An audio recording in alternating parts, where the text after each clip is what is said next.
ఇప్పుడు నిన్న రాహుల్ గాంధీ గుజరాత్ లో మాట్లాడుతూ అహ్మదాబాద్ లో మాట్లాడుతూ కాంగ్రెస్ లో బీజేపీ కోవర్ట్లు ఉన్నారని కూడా ఆయన మాట్లాడినారు. అంటే కాంగ్రెస్ లో పనిచేస్తూనే బీజేపీకి సహాయం చేస్తున్నారు, హెల్ప్ చేస్తున్నారు అంటూ మాట్లాడినారు. ఆ విషయాన్ని కూడా రేవంత్ ఫోటో పెట్టి కూడా సోషల్ మీడియాలో వైరల్ చేస్తున్నారు. బీజేపీకి రేవంత్ రెడ్డి టచ్ ఉన్నారంటే ఏం చెప్తారు? సోషల్ మీడియాలో వచ్చేది సరైనటువంటి అది కాదు. ఏదో నేను చూసిన దశ పేరుతో ఏదో పెట్టి చేస్తున్నారు, చాలా తప్పు కదా. లేని దాన్ని తీసుకొచ్చి సోషల్ మీడియాలో పెట్టి బట్టగాల్సి చేయడం అనేది కరెక్ట్ కాదు. తర్వాత సోషల్ మీడియాలో ఇంకో అంశం కూడా వస్తుంది.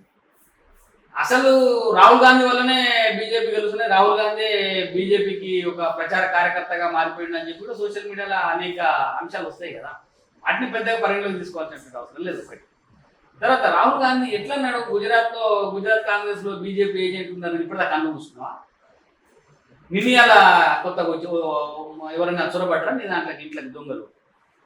ఇప్పటిదాకా నాయకత్వం మొత్తం కాంగ్రెస్ పార్టీ పుట్టినప్పటి నుంచి ఇప్పటిదాకా కొన్ని సందర్భాలు, కొన్ని నెలలు, కొన్ని సంవత్సరాలు తప్పితే మిగతా అంతా మీరే ఉన్నారు కదా. ఇలా నాయకునిగా ఖర్గే గారు ఉన్నప్పటికీ మిగతా వెనక చక్రం నడిపించేదంతా రాహుల్ గాంధీ గారు, సోనియా గాంధీ గారే కదా. ప్రియాంక గాంధీ గారు ఈ మధ్యన కూడా ఎంటర్ వాళ్ళే కదా. మరి మేము ఎందుకు నీ ఏజెంట్లను ఇప్పటిదాకా గుర్తించలేదు? ఇప్పుడు కొత్తగా నీకు ఎందుకు వచ్చిందంటే ఆయన ఓటమిని వేరే వాళ్ళ మీద నెట్టేయాలి. వాళ్ళు చేయడం వల్ల ఇబ్బంది అయింది, వాళ్ళు చేయడం వల్ల ఓడిపోతుంది అని చెప్పి వేరే వాళ్ళని ఎవరినో బలిగా బక్రాలం చేయడం కోసం ఒక కొత్త నాటకం మొదలుపెట్టినారు. మేము కష్టపడుతున్నాం, కాంగ్రెస్ పార్టీ కార్యకర్తలు కష్టపడుతున్నాం, నాయకులు కష్టపడుతున్నాం, కానీ కొందరి వల్ల ఇబ్బంది వస్తుంది అనేటువంటి ప్రయత్నం చేస్తా ఉన్నారు. సరిగా ఒక జాతీయ స్థాయి నాయకుడిగా నీకు కోవర్టులు ఉంటే, ఇక వీళ్ళు కోవర్టులు ఉన్నారు, వెంటనే బయట పెట్టి వాళ్ళని బహిష్కరించు, లేకపోతే వాళ్ళకి శిక్షలే. అదెందుకు చేయలేకపోతున్నావు? ఎందుకు ముసుగుల గుద్దులాట? నీ ఓటమిని వివరంలో ఎందుకు పెడుతున్నావు? కాబట్టి బీజేపీని ప్రజలు ఆదరిస్తూ ఉన్నారు, కాంగ్రెస్ పార్టీని తిరస్కరిస్తూ ఉన్నారు. నీ విధానాల వల్ల, నీ పోకడల వల్ల కాంగ్రెస్ పార్టీ దేశంలో తిరస్కరణకు గురవుతా ఉన్నది. కాబట్టి దాన్ని నువ్వు ఇతరుల మీద నెట్టేసి తప్పించుకోవడానికి ప్రయత్నం చేయొద్దని చెప్పి రాహుల్ గాంధీ గారికి సూచిస్తాం. కానీ ఇక్కడ రేవంత్ మాత్రం బీజేపీకి అనుసరంగా పనిచేస్తున్నట్టు కూడా చాలా మంది అంటున్నారు. నిజమే అంటారు?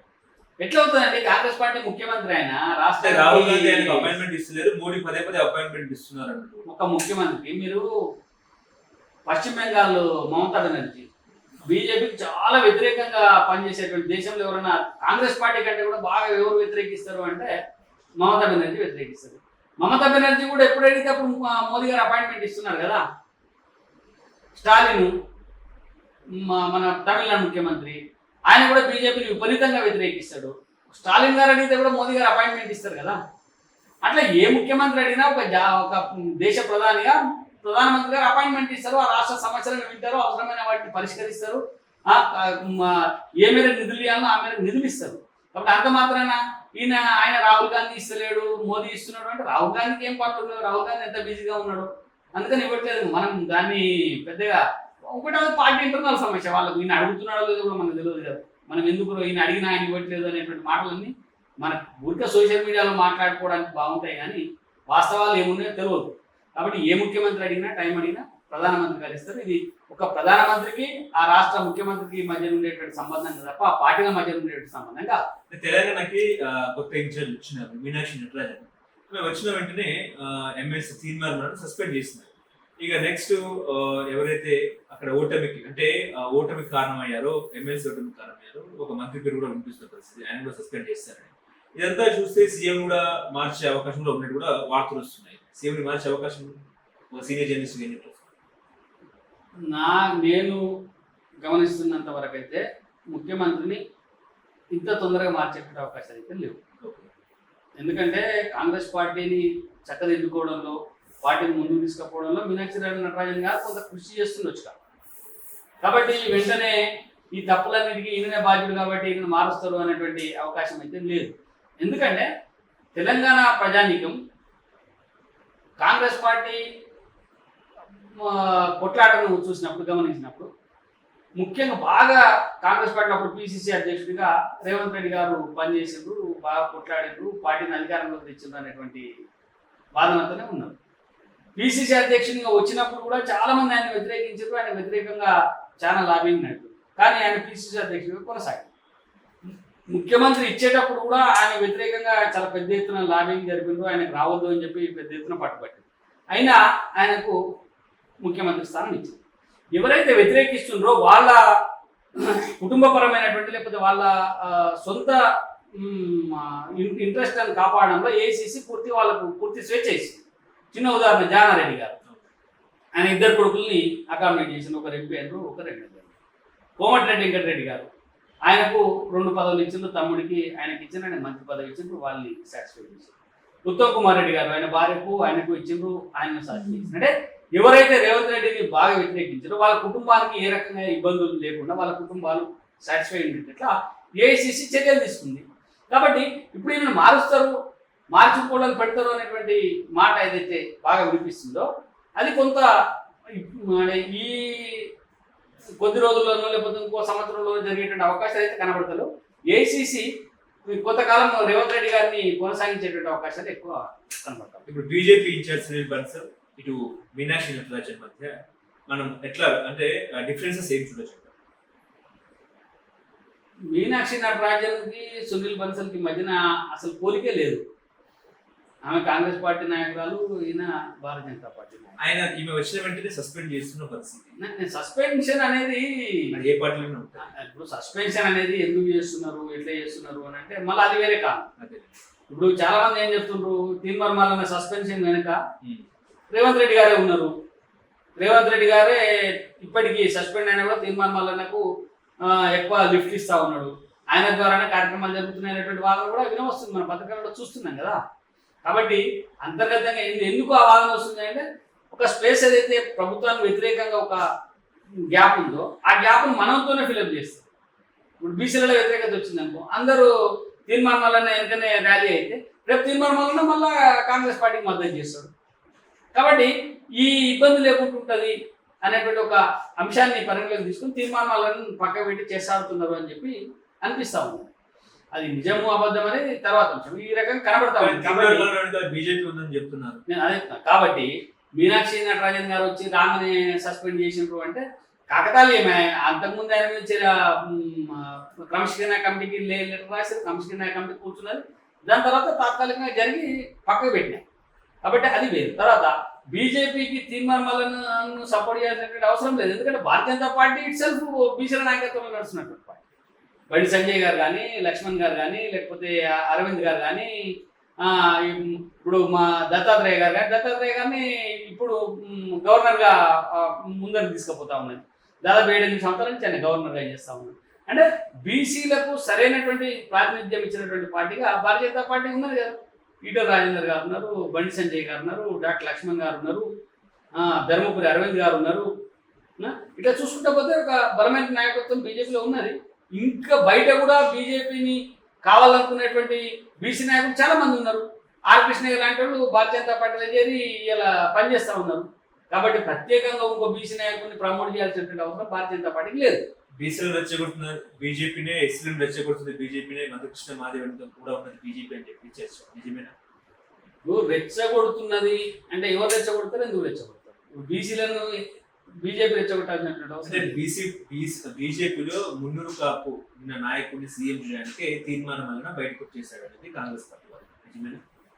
తీర్మానం ఎవరు బీజేపీకి తీర్మానం ఏ తోటలో మున్నూరు కాపులు బీజేపీలో చాలా మంది. లక్ష్మణ్ గారు అఖిల భారత బీసీకి అధ్యక్షుడు, ఆయన ఓబీసీ మోర్చాకు. ఆయనకు తీర్మానం ఏంది, ఆయన మున్నూరు కాపే. ధర్మపురి అరవింద్ గారు నాయకుడు మున్నూరు కాపు, బండి సంజయ్ గారు కేంద్ర మంత్రి మున్నూరు కాపు. మాకు ఇంకేం అవసరం, మాకు అంత పెద్ద నాయకత్వం ఉంది. ముదిరాజు లేకపోతే ఈటల రాజేందర్ గారు ఉన్నారు, గొల్ల కుర్మలలో పోతే ఇప్పటిదాకా మేము డెవలప్ చేసుకొని మా పార్టీకి పట్టుకొమ్మగా ఉన్నటువంటి బండారు దత్తాత్రేయ గారు గవర్నర్ స్థాయిలో ఉన్నారు. ఇంకా ఏం నిరూపించుకోవాలి బీజేపీ? బీసీలకు ఈ స్థాయిలో పదవులు ఇచ్చి పెట్టినటువంటి బీజేపీ ఇంకేం నిరూపించుకో అవసరమే లేదు. బీజేపీకి బీసీ నాయకత్వం చాలా పటిష్టంగా ఉన్నది. దీనికి ఇంకో నాయకుడు వచ్చి సరిదిద్దాల అవసరం లేదు. మాకు ఇప్పుడు రాష్ట్ర ప్రధాన కార్యదర్శి వెంకటేశ్వర గారు ఉన్నారు, కాసా వెంకటేశ్వర గారు. ఒక యువ నాయకుడు యాదవ కులం నుంచి ఉన్నాడు. ఇప్పుడు ఆర్ నరేంద్ర గారి కుటుంబం ఉన్నది, పద్మశాలి కుటుంబం నుంచి ఉన్నది. పార్టీ కోసం గట్టిగా కొట్లాడి ముందుగా నిలబడేటువంటి కుటుంబం అది. ఇట్లా మాకు లేక ఏ కులమో ఎవరో లేరు ఈ కులం నుంచి ప్రాతినిధ్యం తక్కువనే లేదు. భారతీయ జనతా పార్టీ ప్రతి కులం నుంచి ప్రాతినిధ్యం ఉన్నది. రెడ్ల నుంచి ఉన్నది, బ్రాహ్మణ నుంచి ఉన్నారు. రామచంద్రరావు గారు ఒక పెద్ద బ్రాహ్మణ నాయకుడు, ఎమ్మెల్సీ చేసినటువంటి వ్యక్తి. లేకపోతే ఎన్విఎస్ఎస్ ప్రభాకర్ మాజీ ఎమ్మెల్యే. బ్రాహ్మణ కులం నుంచి ఉన్నారు. అంటే ఇట్లా ఈ బీజేపీ ఎవరినో తెచ్చుకోవాలి వాళ్ళ ద్వారా పోవాలి అనేటువంటి పరిస్థితి లేదు. బీజేపీకి అన్ని వర్గాలలో అన్ని కులాలలో నాయకులు ఉన్నారు, అందరూ బీజేపీ కోసం పనిచేస్తారు. కాబట్టి ఎవరినో రెచ్చగొట్టడం ద్వారా లబ్ధి పొందాలి అనేటువంటి ఆలోచన బీజేపీకి లేదు, అది అవసరం. ఓకే, ఇప్పుడు డిప్యూటీ సీఎం పట్టి విక్రమార్క ఆధ్వర్యంలో ఆల్ పార్టీ మీటింగ్ తలపెట్టిన కాంగ్రెస్ ప్రభుత్వం తలపెట్టింది. మీరు ఎందుకు వెళ్ళలేదు all party meeting? Kishan Reddy గారు చెప్పింది కదా స్పష్టంగా, సమావేశం రేపుంటే ఇవాళ లెటర్ ఇచ్చి రండి అంటే ఎట్లా వెళ్తుంది? దాని మీద నువ్వు ఎజెండా అయింది, ఎజెండా ఇచ్చిన తర్వాత పార్టీ నాయకత్వం కూర్చొని మాట్లాడుకోవాలా, ఏమైనా కార్యక్రమాలు ఉంటే వాటిని పోస్ట్ పోన్ చేసుకొని రావాలి, ఇదంతా ఉంటుంది కదా. ఏం లేకుండా రాత్రికి లెటర్ పంపించి రేపు మీటింగ్ ఉంది రండి అంటే సాధ్యం కాదు కదా. అందుకనే లెటర్ రాసినారు కిషన్ రెడ్డి గారు, ఈ సందర్భంలో మాకు వీలవుతుంది, ఏదంటే ముందే చెప్పండి, ముందు ఇస్తే మా కార్యక్రమాలు ఏమి ఉంటే రద్దు చేసుకొని రావడానికి అవకాశం ఉంటుంది. తర్వాత రఘునందన్ గారు చెప్పింది కదా, ఢిల్లీలో కదా కార్యక్రమాలన్నీ, మరి ఢిల్లీలో మాట్లాడుతున్న కిషన్ రెడ్డి గారి దగ్గర మీరే రండి అని చెప్పిండు. కాబట్టి అది అఖిలపక్షం అవసరమే లేదు. ఎందుకంటే భారతీయ జనతా పార్టీ ఇట్ సెల్ఫ్ తెలంగాణ రాష్ట్రానికి ఏం కావాలో తెలంగాణ ఎంపీలు కొట్లాడుతున్నారు, కేంద్ర ప్రభుత్వం ఇవ్వడానికి కూడా సిద్ధంగా ఉన్నది. కాబట్టి అవన్నీ సమస్యలు పరిష్కారం చేసే విధంగా బీజేపీ నాయకత్వం ప్రయత్నం చేస్తారు. ఏంటి సార్, తెలంగాణలో 20% సర్కార్ కమిషన్ నడుస్తుందంటారా? మొన్న సెక్రటరియట్ లో బిల్లుల కోసం కాంట్రాక్టర్లు డిప్యూటీ సీఎం క్యాంప్ ఆఫీస్ ముందు ధర్నా చేస్తున్న పరిస్థితి, ఏం చెప్తారండి? నా దగ్గర ఇప్పుడు రికార్డెడ్ ఎవిడెన్స్ అయితే లేదు, కానీ ఒక కాంట్రాక్టర్ స్వయంగా నాతో చెప్పినటువంటి మాట, ఒక మంత్రి భార్యకు 20% డబ్బులు ఇస్తే నాకు డబ్బులు రిలీజ్ అయినాయి అన్న, లేకపోతే కాలేదు తిరిగినా. సరే, ఇప్పుడు మనకేదైనా రికార్డ్ చేసే అలవాటు లేదు, బాగుండదు, వేరే వాళ్ళతో మాట్లాడినప్పుడు అట్లాంటి వాటిని రికార్డ్ చేయడం బాగుండదు కాబట్టి చేయలేదు. గజ్వేల్ నియోజకవర్గానికి సంబంధించిన ఒక కాంట్రాక్టర్, మరి భారీ కాంట్రాక్టర్ కూడా కాదు, కొద్దిగా 1.5 కోట్లు 2 కోట్లు 3 కోట్లు డబ్బులు రిలీజ్ చేసుకోవడానికి కూడా 20% కమిషన్ ఇచ్చి నేను తెచ్చుకున్నాను నా పైసలు అని చెప్పి. అంటే దాన్ని మనం ఉన్నది అని చెప్పి చెప్పవచ్చు స్పష్టంగా కదా. తర్వాత కాంట్రాక్టర్ డబ్బులు రావడం కోసం ఒక సచివాలయానికి పోయి ధర్నా చేసిందంటే పరిస్థితి ఎంత దారుణంగా ఉందో అర్థం చేసుకోవచ్చు. దాని తర్వాత ఒక కాంట్రాక్టర్ పనులు చేస్తూ పనులు చేస్తూ కాంట్రాక్టర్ చనిపోయాడు.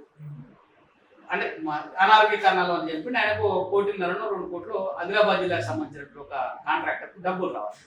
ఆయన కొడుకు మొత్తం చెప్పులు అరిగేలేక తిరుగుతూ ఉన్నాడు గాంధీ భవన్ చుట్టూ, సెక్రటరేట్ చుట్టూ, గాంధీ భవన్ చుట్టూ, సెక్రటరేట్ చుట్టూ. పైసలు వస్తలేవు,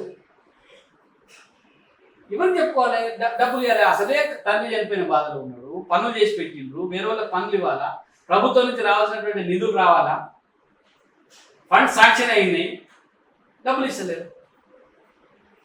అంటే ఇంత ఈ పరిస్థితి ఎందుకుందంటే స్వయంగా నేను చూసిన సంఘటనలు కాబట్టి చెప్తాము. ఇవన్నీ ఉన్నాయి, వాస్తవమే. ఒక అవినీతి అయితే జరుగుతుంది. ఈ అవినీతి మీద ముఖ్యమంత్రి గారు దృష్టి పెట్టాల్సినటువంటి అవసరం ఉన్నది. ముఖ్యమంత్రి గారు ఈ అవినీతి పనుల మీద దృష్టి పెట్టకపోతే ఇంకా పెద్ద ఎత్తున బదనామా అయ్యేటువంటి అవకాశం ఉంటుంది. మన కాంట్రాక్టర్లు ధర్నా చేసిండ్రు, వాళ్ళకి ఎన్ని డబ్బులు రావాలి, ఎందుకు ధర్నా చేసిండ్రు, వాళ్ళ మీద దృష్టి పెట్టి వెంటనే 10 రోజులలో 1 రోజుల్లో క్లియర్ చేయాల్సినటువంటి అవసరం అయితే ఉన్నది కదా. దాని తర్వాత సర్పంచులు, చాలా పనులు చేసినటువంటి సర్పంచులు ఇప్పటికీ బిల్లు రాక మాజీ సర్పంచులు అయిపోయారు. మాకు బిల్లులు వసలు లేని వాళ్ళు కూడా ఇబ్బందులు పడుతున్నారు కదా. వాళ్ళు అనేక మంది రోడ్ల మీదకి వచ్చి చెప్తున్నారు కదా, మరి ఎందుకు వస్తారు బిల్లు? అంటే ఎక్కడో ఒక దగ్గర గ్యాప్ ఉన్నది, డబ్బులు ఇస్తే తప్ప పని జరుగుతలేదు అనేటువంటి భావన ప్రజల్లోకి వెళ్ళిపోయింది. కాబట్టి ఇబ్బందులు అయితే ఉన్నాయి, ప్రజలందరూ కూడా బహిరంగంగా మాట్లాడుతూ ఉన్నారు. కాబట్టి నేను ముఖ్యమంత్రి గారిని కోరేది ఒకటే, అవినీతి అనేటువంటి పేరు పడిపోతే ప్రభుత్వం చాలా ఇబ్బందులను పడుతుంది.